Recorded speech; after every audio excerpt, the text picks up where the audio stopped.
देखिए ये लेसन 7 है, देसी जनता यानी कि भारतीय जनता को सभ्य अथवा शिक्षित बनाना। तो इस टॉपिक को पढ़ने के बाद आप क्या सीखिएगा?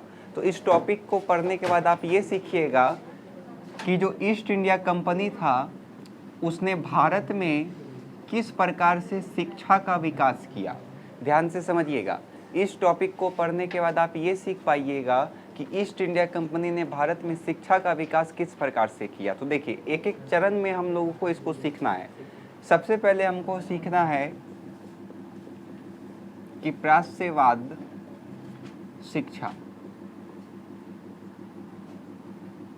तो प्राच्यवादी या प्राच्यवाद शिक्षा क्या होता है? तो ये जो शिक्षा होता है वो समझिए एशिया जो महादेश है वो ज्ञाता होता है, उसी को हम लोग क्या बोलते हैं? पाश्चात्यवाद बोलते हैं। उसी को हम लोग क्या बोलते हैं? पाश्चात्यवाद बोलते हैं।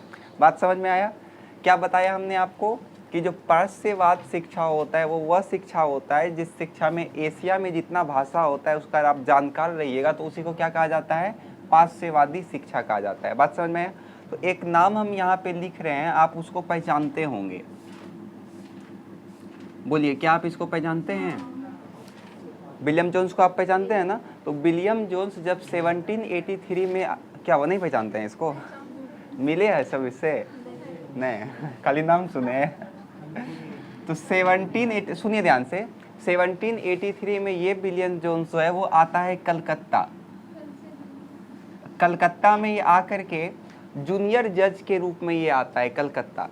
बात समझिएगा, क्योंकि इनका विलियम जोन्स का भारतीय शिक्षा के विचार काफ़ी अलग था मैकाले की तुलना में। अभी आपको पता चल जाएगा हम लोग का शिक्षा किस पर आधारित है, जोन्स पे आधारित है या मैकाले पर आधारित है। विलियम जोन्स का जो विचार था वो काफ़ी अलग था, जो कि भारतीयों के लिए ही लाभकारी था। विलियम जोन्स का मानना था, जब वो 1783 में आया था भारत, कलकत्ता आया था, कलकत्ता में जो कंपनी द्वारा उच्च न्यायालय का स्थापना किया गया तो उसमें ये जूनियर जज के रूप में आया था। बात समझ में आया? तो इन्होंने ये अच्छा खासा प्राच्यविद था, इसको किस किस भाषा का जानकारी था? अंग्रेजी तो जानता ही था, ये फारसी भी सीख रहा था, यहाँ पे ग्रीक भाषा जानता था, लैटिन भाषा जानता था, फारसी यहाँ पे वो सीख रहा था अपने दोस्त से, अरबी सीख रहा था, ये संस्कृत भी सीखने का प्रयास कर रहा था। सोचिए कोई एक व्यक्ति इतना भाषा को सीखने का प्रयास कर रहा है भारत में आकर के। क्यों इतना भाषा को ये सीखता था? क्योंकि ये मानता था कि भारत का जो साहित्य है, भारत का जो ग्रंथ है, उससे बेहतर दुनिया में और कोई ग्रंथ नहीं है। हम क्या बोले? बात समझ में आया? उससे बेहतर दुनिया में और कोई ग्रंथ नहीं है। तो बात समझ में आया आपको विलियम जोन्स के बारे में? तो ये जो विलियम जोन्स था वो 1783 में आपका भारत आया। किस तौर पे आया था ये? तो जूनियर जज बन करके आया था। कौन सा जज बन के आया था? जूनियर जज। उधर जाके पढ़ाओ ए बदमाश।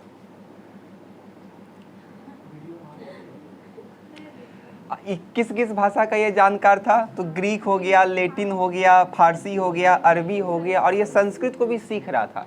क्यों सीख रहा था ये संस्कृत को? क्योंकि इसका मानना था कि जो भारत का प्राचीन साहित्य है, भारत का जो ग्रंथ है, उससे बेहतर दुनिया में और कोई ग्रंथ नहीं है। और भारतीयों को अगर जीतना है, भारतीयों के दिल को अगर जीतना है, तो भारतीयों को उन्हीं का शिक्षा को देना पड़ेगा।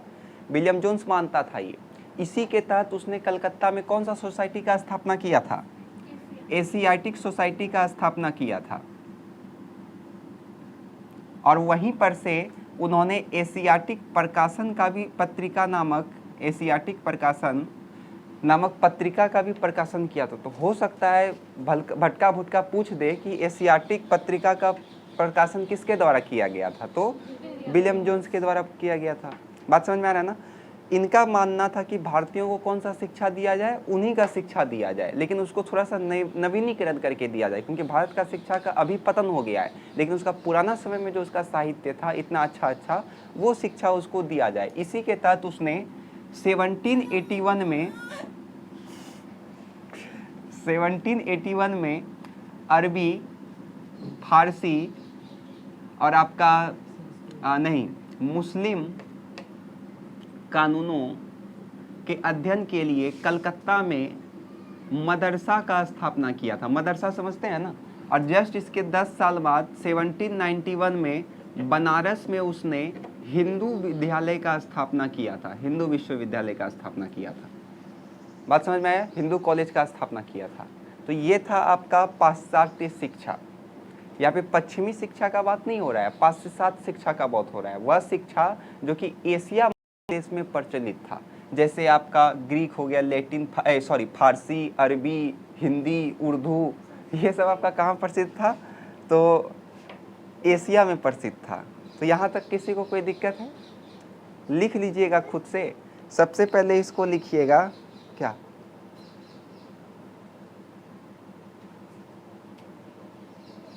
उधर जा। इसमें आपको सबसे पहले लिखना है कि पाश्चात्यवादी शिक्षा में आपको लिखना है कई अंग्रेज अफसर, ध्यान से सुनिएगा, कई अंग्रेज अफसर भारतीय शिक्षा के समर्थन में थे। उन्हीं में से एक नाम किसका था? विलियम जोन्स का था। विलियम जोन्स एक प्रख्यात पाश्चात्यवादी था, मतलब पाश्चात्यवादी मतलब वैसा व्यक्ति जो एशिया के भाषा का क्या रखता हो, ज्ञान रखता हो। ये जब 1783 में कलकत्ता में उच्च न्यायालय का जूनियर जज बन करके आया था, तो उसने क्या किया था?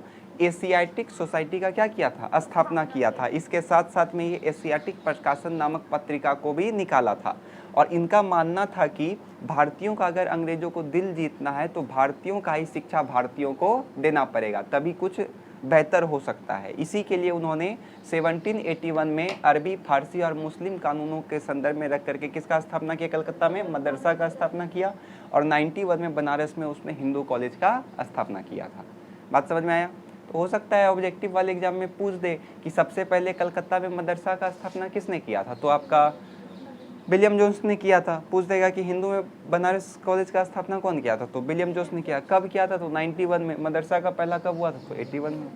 बात समझ में आ रहा है ना? तो यहाँ तक में किसी को कोई दिक्कत है? अब आपको धीरे धीरे पता चल रहा होगा कि भारत में जो शिक्षा था उसका विकास कैसे हुआ। स्टार्टिंग फेज में ऐसा ऐसा अवसर आया था भारत में कि उसका मानना था कि भारत का लोगों का अगर दिल जीतना है तो उसको कौन सा शिक्षा देना पड़ेगा? पाश्चात्यवादी शिक्षा देना पड़ेगा, पाश्चात्यवाद का शिक्षा देना पड़ेगा। ये क्या होता है? तो एशिया के अंदर जो शिक्षा मौजूद था उसी को दीजिए आप। बात समझ में आया? ना कि आप पश्चिमी शिक्षा ला करके लाद दीजिए। यहाँ तक में किसी को कोई दिक्कत है? धार्मिक शिक्षा दीजिए, आध्यात्मिक शिक्षा दीजिए। चलिए लिखिए इसको। कोत रहा है क्या?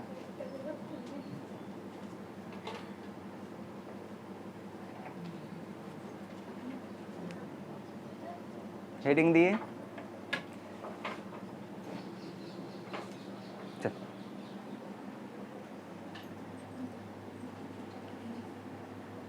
कहाँ उसको नीचे पे गिरेगा ना वो? जाइए पहुँचाइए। आपको देखिए कि डर रहा है। मार्कर लेके आइए, उससे लिखिए।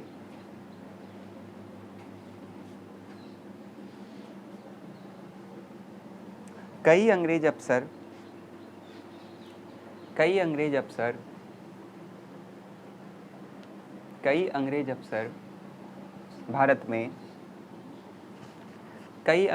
भारत में पाश्चात्यवादी शिक्षा के समर्थक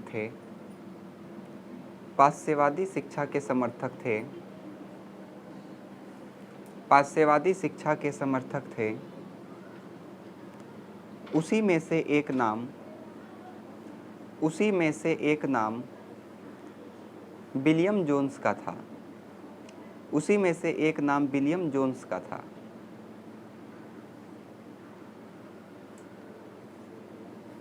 ये एक प्रख्यात पाश्चात्यविद थे। ये एक प्रख्यात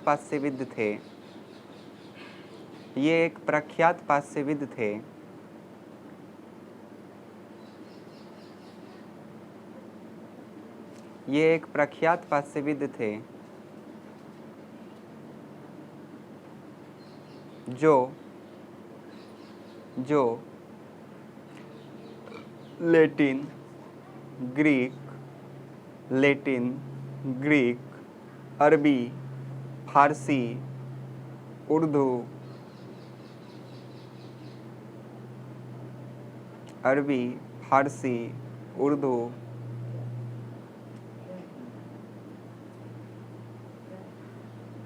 अरबी, फारसी, उर्दू जैसे भाषाओं का ज्ञान था, जैसे भाषाओं का ज्ञान था। Para change. 1783 में 1783 में 1783 में जब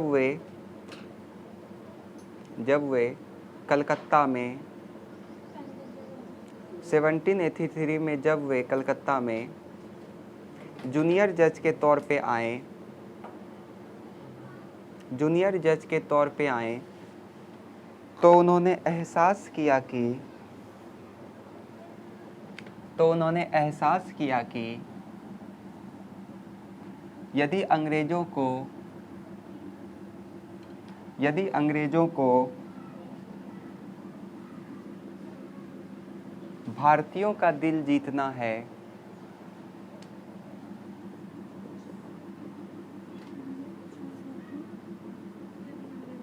भारतीयों का दिल जीतना है,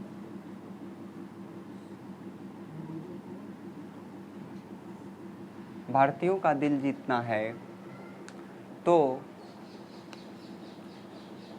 उन्हें भारतीय शिक्षा ही देना चाहिए, तो उन्हें भारतीय शिक्षा ही देना चाहिए।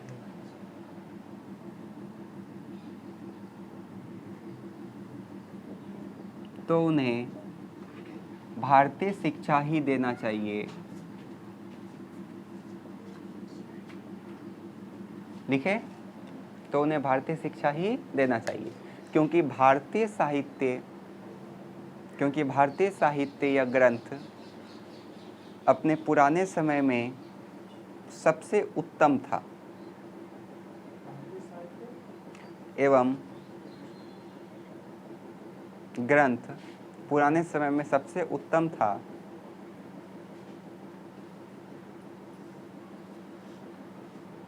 सबसे उत्तम था। हो गया?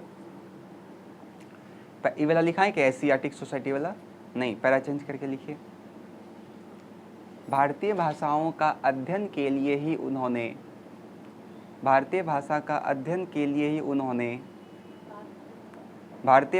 का अध्ययन के लिए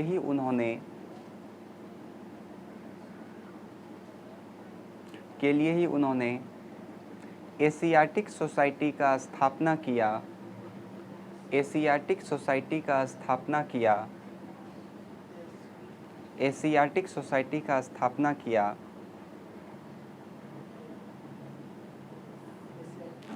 एशियाटिक सोसाइटी का स्थापना किया तथा 1781 में अरबी, फारसी एवं मुस्लिम कानूनों के अध्ययन, अरबी, फारसी एवं मुस्लिम कानूनों के अध्ययन के लिए कलकत्ता में मदरसा, कानूनों के अध्ययन के लिए कलकत्ता में मदरसा तथा 1791 में बनारस में हिंदू कॉलेज का स्थापना किया, तथा 1781 में हिंदू कॉलेज का स्थापना किया।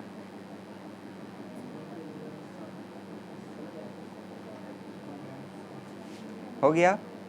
चलिए अब अगला हेडिंग दीजिए, पूर्वी शिक्षा में जघन्य गलतियां। अगला हेडिंग दीजिए, पूर्वी शिक्षा में जघन्य गलतियां। तो इसको ध्यान से समझिएगा। देखिए, कई अंग्रेज ऐसे भी थे जो पाश्चात्य शिक्षा को भारत के लिए उचित नहीं मानते थे। वो पाश्चात्य शिक्षा का काफ़ी ज़्यादा आलोचना करते थे कि ऐसा नहीं होना चाहिए। उसी में से जो सबसे प्रमुख नाम है वो जेम्स मिल का है और थॉमस बेबींगटन मैकाले का है। और आप लोग का सबसे बड़ा दुश्मन भी यही है, इसको नाम याद रखिएगा, मैकाले। मैं तेरे लिए काल हूँ। ये जो एग्ज़ाम लेने का पद्धति है वो भी इसी के द्वारा शुरू किया गया है। पहले किस प्रकार से पढ़ाई चलता था हम लोग का, उसको जस्ट हम इसके बाद पढ़ेंगे। बस इतना समझ लीजिए कि पहले एग्ज़ाम नहीं लिया जाता था, कोई क्लास पिलास नहीं, सब आकर के एक जगह बैठता था, मास्टर आया पढ़ाने के लिए, नीचे में बैठता था सब। इन लोग के आने से पहले जब ये आया था यही देखा था, विलियम एडम ने अपना विवरण में इसको चर्चा किया था। नॉर्मल सब विद्यार्थी लोग बैठा रहता था, सब क्लास का एक के साथ, छोटा बड़ा नटा लंबा सब एक के साथ बैठा रहता था। टीचर आया, उसको कोई किताब नहीं है, मौखिक उसको पढ़ाया जाता था। जो बच्चा को जहाँ दिक्कत होता था उसको पर्सनली जा कर के बताया जाता था। 1 2 3 4 5 6 ऐसा कुछ उस समय था ही नहीं, सब एकदम झुंड बना करके बैठता था, कोई पाठ्यक्रम नहीं, कोई किताब नहीं, कुछ नहीं, नॉर्मल आपको सिखाया जाता था। और लेकिन जब ये आया मैकाले तो ये बोलता है कि चलो ये सब सिस्टम ख़त्म करो, अब सब चीज़ का पाठ्यक्रम होगा। अंग्रेजी ढुका दिया सब चीज़ में कि अंग्रेजी अब पढ़ना ज़रूरी है सबको। उसके साथ बोला कि अब प्रत्येक वर्ष एग्ज़ाम लिया जाएगा, तो एग्ज़ाम लेने का पद्धति इन्हीं के द्वारा शुरू किया गया था, मैकाले के द्वारा। क्या हाँ, दुश्मन किसी के लिए दुश्मन हुआ, किसी के लिए ये अच्छा इंसान है। तो अभी आगे हम लोग पढ़ेंगे कि आखिर इसका उद्देश्य क्या था कि इन्होंने पश्चिमी शिक्षा को भारत में ला करके स्थापित किया।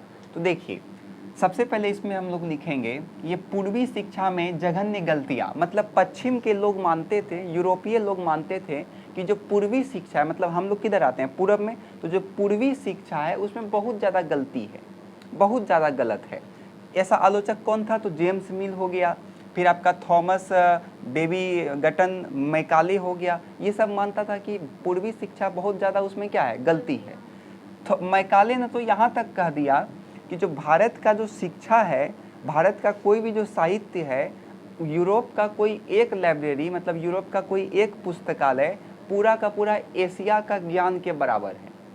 सोच सकते हैं आप ये कितना बराबर बोल दिया कि यूरोप का एक पुस्तकालय, अच्छा सा पुस्तकालय एशिया और भारत का जितना ज्ञान है वो सब उसके बराबर है, एक पुस्तकालय। बहुत बड़ा बात ये बोल दिया। मैकाले का ये दृष्टिकोण था। तो मैकाले ने कहा कि नहीं, भारत में पाश्चात्य शिक्षा को बढ़ावा नहीं दिया जा सकता है। किस शिक्षा को बढ़ावा देंगे? तो भारतीयों को हम यह शिक्षा का बढ़ावा देंगे कि पश्चिम में किस प्रकार से, पश्चिम मतलब यूरोप में, पश्चिम में किस प्रकार से वैज्ञानिक और तकनीक का विकास हुआ। बात समझ में आया? मैकाले कहते हैं कि पश्चिम में किस प्रकार से वैज्ञानिक और तकनीक का विकास हुआ, इस बात का शिक्षा हम किसको देंगे? भारतीयों को देंगे, ताकि वो ज़्यादा से ज़्यादा अच्छे से सीख पाएँ और सभ्य बन सके और अंग्रेज के प्रति क्या हो सके? वफादार हो सके, अंग्रेज के प्रति वफादार हो सके। बात समझ में आया? तो मैकाले का क्या था शिक्षा नीति, इसमें किसी को कोई दिक्कत है? ये चाहता था कि भारत में कौन सा शिक्षा प्रचलित हो? तो पश्चिमी शिक्षा प्रचलित हो, जिसमें अंग्रेजी भाषा को इसने क्या कर दिया? अनिवार्य कर दिया। ठीक है, यहाँ तक में ये वाला टॉपिक को तीसरे टॉपिक में हम लोग और डिटेल से पढ़ेंगे, उसको समझिए। व्यावसायिक शिक्षा, तो ये क्या था? तो 1854 में जो ईस्ट इंडिया कंपनी था, वहाँ पे एक कोर्ट ऑफ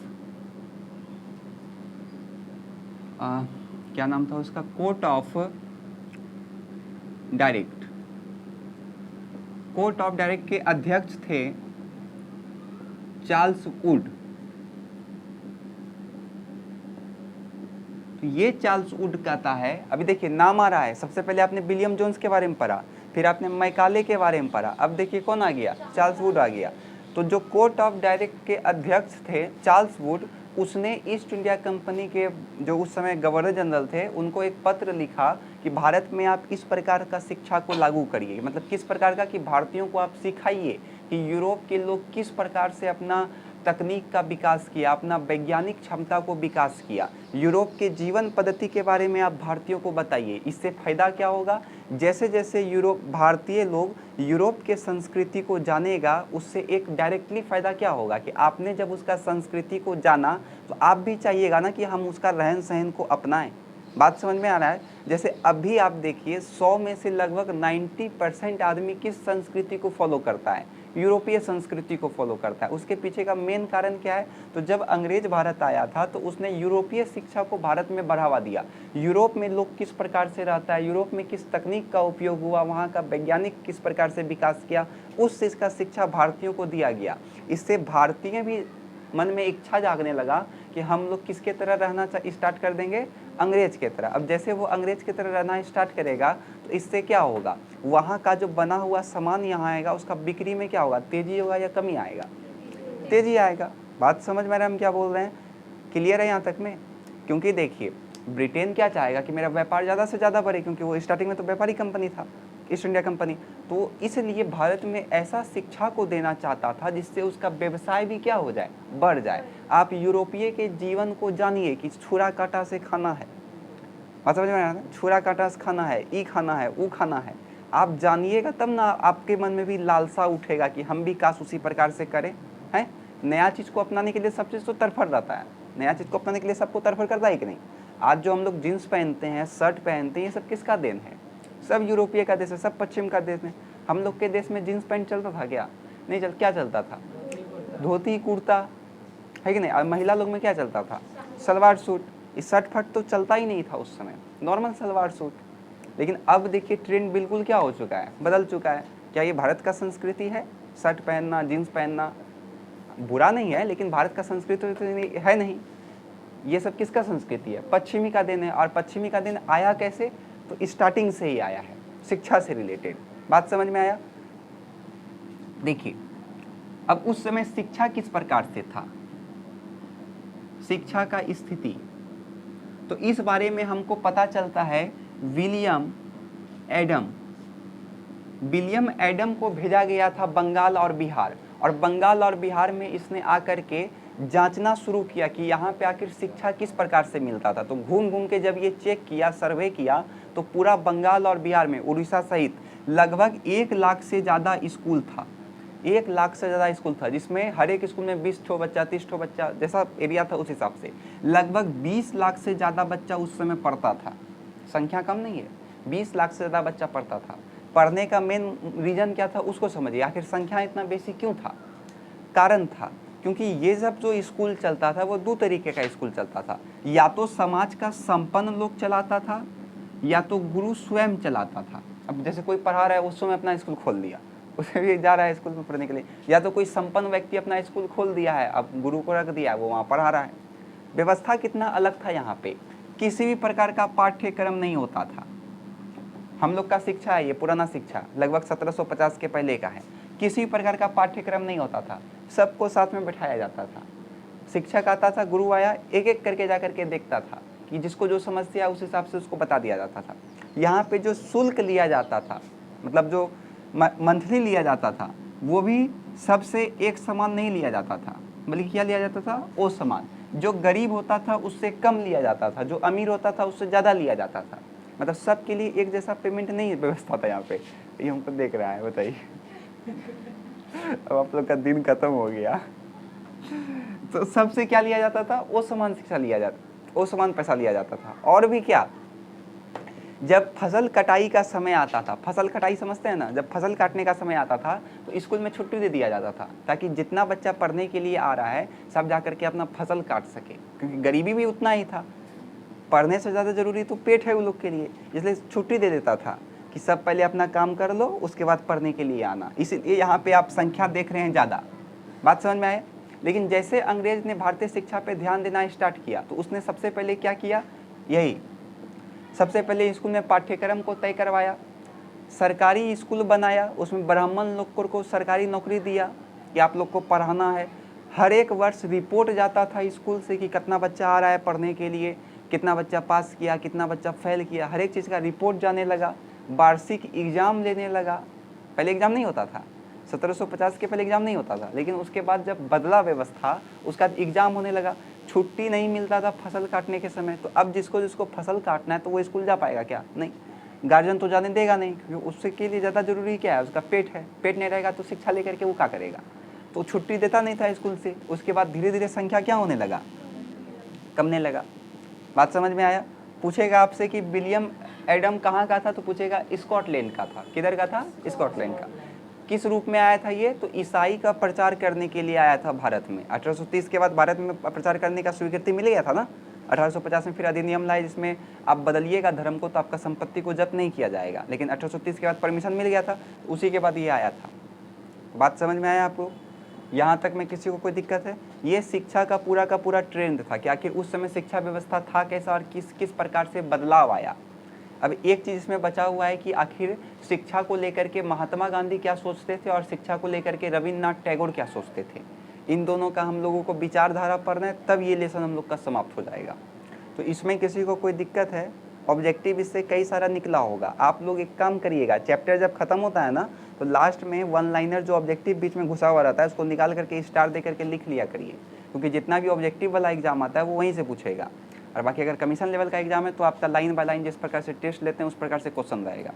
समझिए पूरा क्वेश्चन जो हम आप लोग को देते हैं, समझिए पूरा चैप्टर ही मिल जाता है एक तरह से, क्योंकि उतना बड़ा क्वेश्चन है, पूरा हमको लगता है चैप्टर ही है। और वही बच्चा वो बना सकता है जो पढ़ा होगा, जो नहीं पढ़ा है वो उसको नहीं बना सकता है, असंभव है। बात समझ में हम क्या बोल रहे हैं? तो यहाँ तक में किसी को कोई दिक्कत है? लिख लिया जाए इसको, लिखिए। पूर्वी शिक्षा में जघन्य गलतियां में डैश दे करके लिखिए।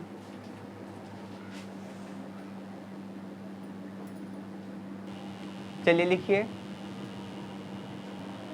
चलिए लिखिए। पूर्वी शिक्षा में जघन्य गलतियां में इसमें डैश दे करके लिखिए। कई अंग्रेज अफसर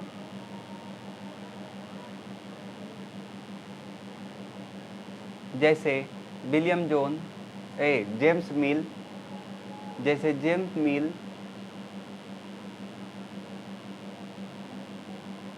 James Mill, Thomas Babington Macaulay,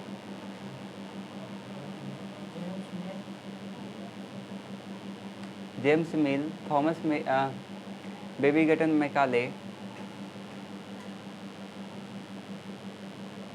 इन लोगों का ये लोग पाश्चात्यवादी शिक्षा के कटु आलोचक थे।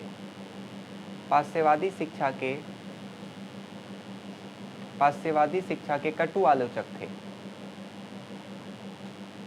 पाश्चात्यवादी शिक्षा के कटु आलोचक थे।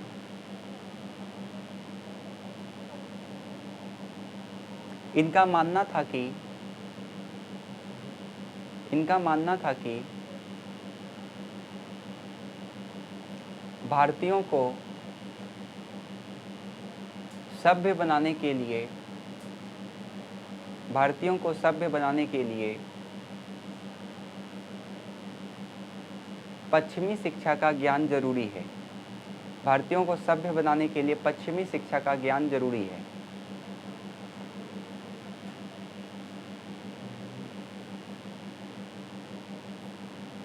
मैकाले कहते हैं कि डबल इन्वर्टेड कोमा में लिखिएगा। मैकाले कहते हैं कि डबल इन्वर्टेड कोमा स्टार्ट करिए। यूरोप का एक अच्छा पुस्तकालय पूरे एशिया और भारत के साहित्यिक ज्ञान के बराबर है। पूरे एशिया और भारत के साहित्यिक ज्ञान के बराबर है। पूरे एशिया और भारत के साहित्यिक ज्ञान के बराबर है।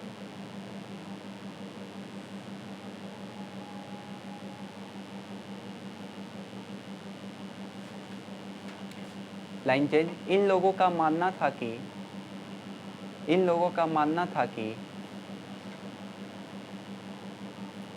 भारतीयों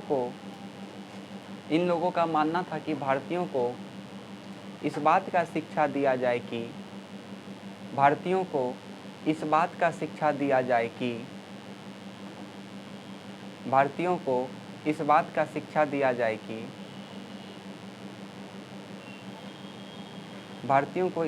शिक्षा दिया जाए कि कैसे यूरोपियों ने अपने वैज्ञानिकों और तकनीकों का विकास किया। कैसे यूरोपियों ने अपने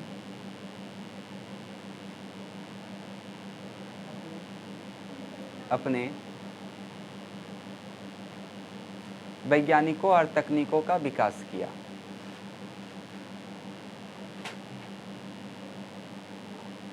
हो गया। चलिए अगला हेडिंग दीजिए, व्यवसाय के लिए शिक्षा। व्यवसाय के लिए शिक्षा, व्यवसाय के लिए शिक्षा, इसमें डैश दे करके लिखिए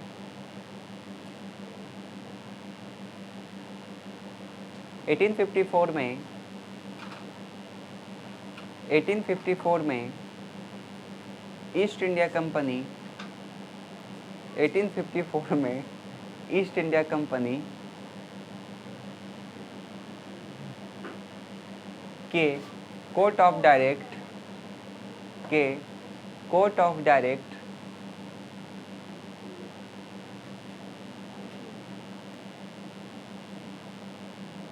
कोर्ट ऑफ डायरेक्ट के अध्यक्ष चार्ल्स वुड के अध्यक्ष Charles Wood would would Charles Wood ने भारत के गवर्नर जनरल को एक नीति पत्र भेजा। भारत के गवर्नर जनरल को नीति पत्र भेजा जिसमें जिसमें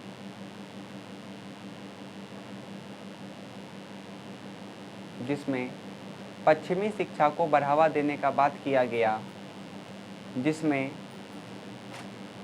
पश्चिमी शिक्षा को बढ़ावा देने का बात किया गया, पश्चिमी शिक्षा को बढ़ावा देने का बात किया गया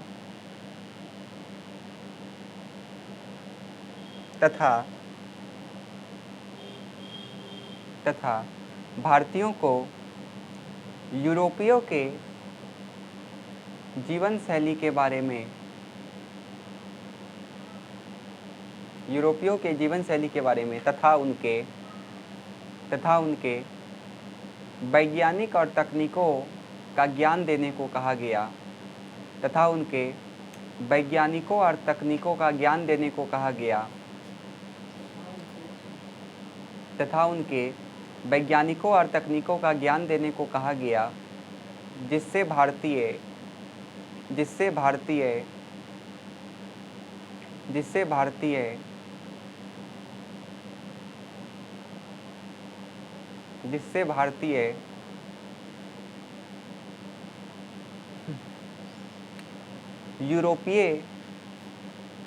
यूरोपियों के तरह जीवन जीने का लालसा रखे, यूरोपियों के तरह जीवन जीने का लालसा रखे जिससे उनका व्यवसाय बढ़े, जिससे अंग्रेजों का व्यवसाय बढ़े, जिससे अंग्रेजों का व्यवसाय बढ़े।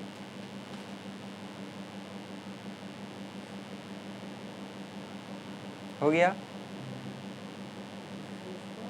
अंग्रेजों का, जिससे अंग्रेजों का व्यवसाय बढ़े। चलिए अगला हेडिंग दीजिए, शिक्षा की स्थिति एवं बदलाव। शिक्षा की स्थिति एवं बदलाव, शिक्षा की स्थिति एवं बदलाव, इसमें डैश दे करके लिखिए स्कॉटलैंड के ईसाई प्रचारक एडम स्मिथ बोलते हैं, विलियम एडम, स्कॉटलैंड के ईसाई प्रचारक, स्कॉटलैंड के ईसाई प्रचारक विलियम एडम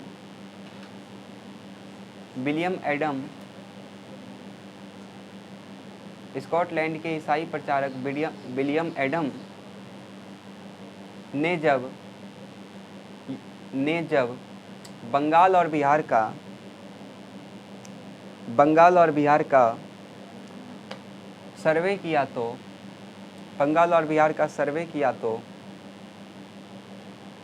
लगभग 1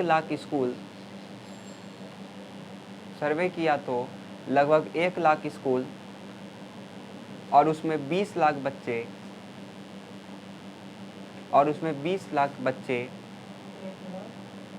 1 लाख स्कूल और उसमें 20 लाख बच्चे के अध्ययन का बारे में पता चला,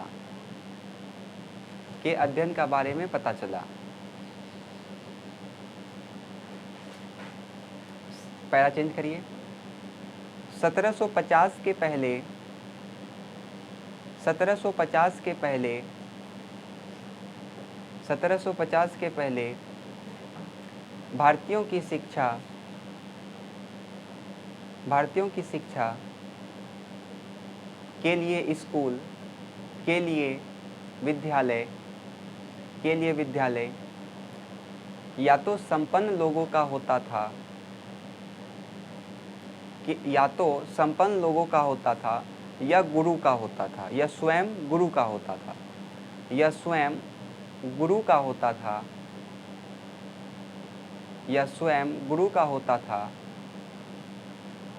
जहां गरीब अमीर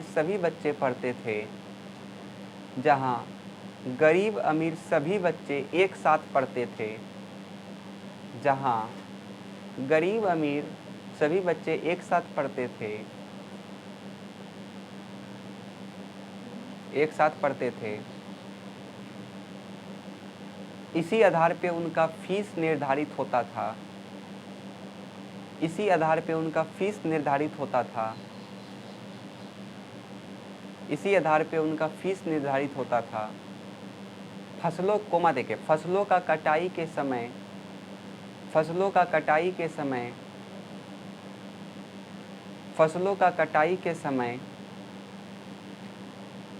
फसलों का कटाई के समय विद्यालय में अवकाश दे दिया जाता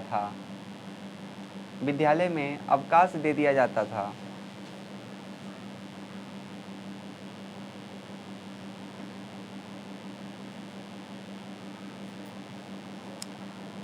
किंतु अंग्रेजों द्वारा लाई गई शिक्षा में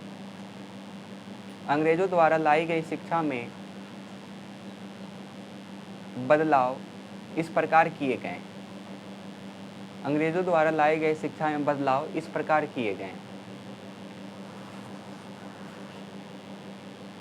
पहला तीर देके लिखिए पाठ्यक्रम निश्चित किया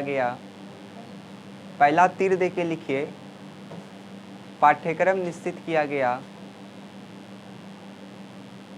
पाठ्यक्रम निश्चित किया गया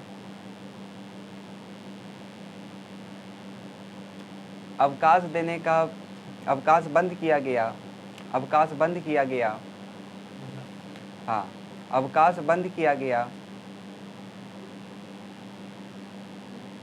बंद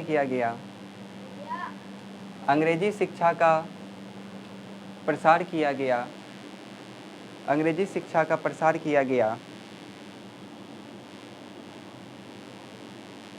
अंग्रेजी शिक्षा का प्रसार किया गया लाइन चेंज करके लिखिए जो विद्यालय अंग्रेजों के शिक्षा नीति को मानता था उसे अनुदान मिलता था